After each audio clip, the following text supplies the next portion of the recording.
how to stop shoulding all over yourself. This is a time of year where many of my clients come to me and they are stuck with a case of the shoulds. They are looking back in reflection at what they've accomplished, what they haven't accomplished, old patterns and habits of toxic relationships, not finishing projects, and they're frustrated. They're caught in a case of overthinking, overanalyzing, and they're beating themselves up with the should've, could've, would'ves. So if you've ever found yourself in this toxic cycle, know that you are not alone. And today I'm going to share my 3-part energy recipe that I've been sharing with them to help you get unstuck. And if we haven't met yet, my name is Irena Miller, energy alchemist, astrologer, spiritual life guide. And this is Inklings, your weekly show connecting you to your intuitive guidance system. So let's talk about this. First off, I want to invite you to shift your thinking.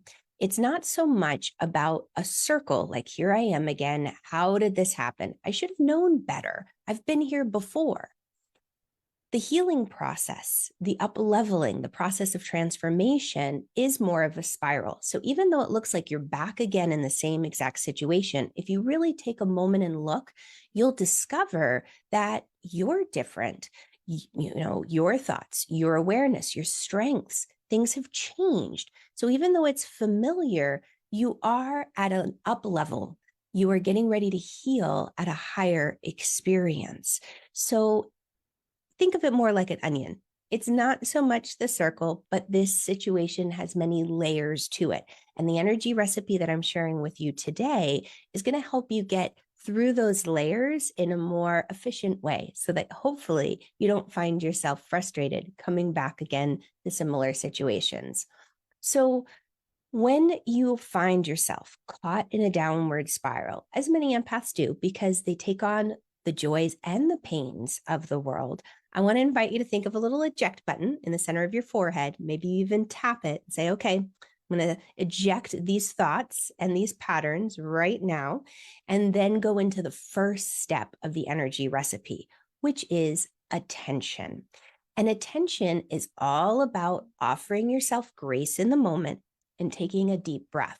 Because when these feelings of frustration and anger bubble up, like, oh, I should have known. Why did I end up here again? How did this happen? We can really get down on ourselves. We can be very critical, very mean and harsh. We wouldn't be that way to a friend. But instead, I want to invite you, offer yourself grace, take a deep breath and experience the feeling of frustration, maybe of shame or blame or anger, and breathe through it. Think of it as coming up through the body and you exhale it out. Because when you do that, you name it and claim it, you take the power away from the feeling and you're able to see the root. What is triggering this? What is the energetic experience beneath this that keeps inviting this experience back into my world? And what that does is it shows or shines a spotlight on the patterns. Once you know the patterns, then the second part of the energy recipe is intention. And intention, another definition for it, is a healing process or a plan. So when you set an intention, you're setting a healing roadmap, a process or a plan to find health and well-being, whether it's mentally, spiritually, physically, or emotionally. You have that plan in place. And the third step is action. Action. This part, I want to invite you to take joy in the fact that small, consistent steps lead to big changes.